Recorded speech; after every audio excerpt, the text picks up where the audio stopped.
আমার ভাইয়েরা, শাহ আবরাউল হক সাহেব রহমতুল্লাহ আলাইহি, হযরত থানবীর খলিফা, তিনি বলতেন মুরিদ হওয়া একটা মুস্তাহাব কাজ। এটা অনেকে সংকোচ বোধ করে, ভাই আমি কারো কাছে মুরিদ হওয়া পছন্দ করি না। হযরত বলেন না হন, না হইলে কি হবে, কিয়ামতে কোনো জবাব দেওয়া লাগবে না। কিন্তু প্রেসিডেন্ট, প্রধানমন্ত্রী তো উপদেষ্টা থাকে, নামি দামি রাষ্ট্রপতি যারা ক্ষমতাধর তাদের উপদেষ্টা থাকে কিনা? থাকে। যে সে আমার এই বিভাগের উপদেষ্টা, সে এই বিভাগের উপদেষ্টা, বিভাগে বিভাগে উপদেষ্টা থাকে, ওই বিভাগটা তারা দেখে। এটা কেউ লজ্জা বোধ করে না, শরম বোধ করে না, তাদের নিজেদের কল্যাণ এবং উপকারী মনে করে। হযরত বলতেন আপনি আপনার একজন দ্বীনি এবং ধর্মীয় উপদেষ্টাই ঠিক করেন,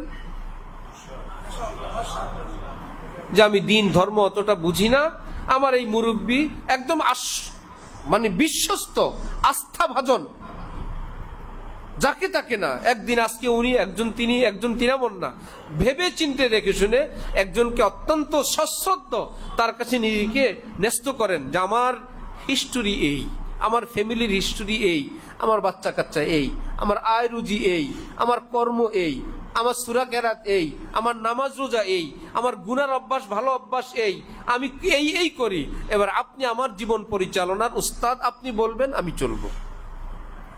ডাক্তার কি সব সময় মিঠা ঔষধ দেয় না তিতাও দেয়? শুধু ঔষধ দেয় না, অপারেশনও করে। আপনার যদি আস্থা থাকে ডাক্তারের উপর, তিনি বললেন ইমার্জেন্সি আপনি অপারেশনে যান, কষ্টের কাজ, যেহেতু আপনার প্রিয় ডাক্তার বলছে অপারেশন, আপনি অপারেশন করাবেন। ডাক্তার বললেন এই তিক্ত ওষুধ খান, আপনি খাবেন। আপনার ভালো ঔষধ, আপনি ভালো মিঠা মজার খাওয়া খাবেন না, আপনি খান না। নিজের দেহ রক্ষার জন্য যেরকম আমরা ওই বিশ্বস্ত ডাক্তারের কথায় চলি, ঠিক বিশ্বস্ত কোনো হক্কানি আলেম যখন নিজের অ্যাডভাইজার, উপদেষ্টা হবে, তখন জীবনের তিতা মিঠা নাই, তিনি যা বলবেন আমি তাই করব, ইনশাআল্লাহ ফিতনা থেকে হেফাজতে থাকবেন।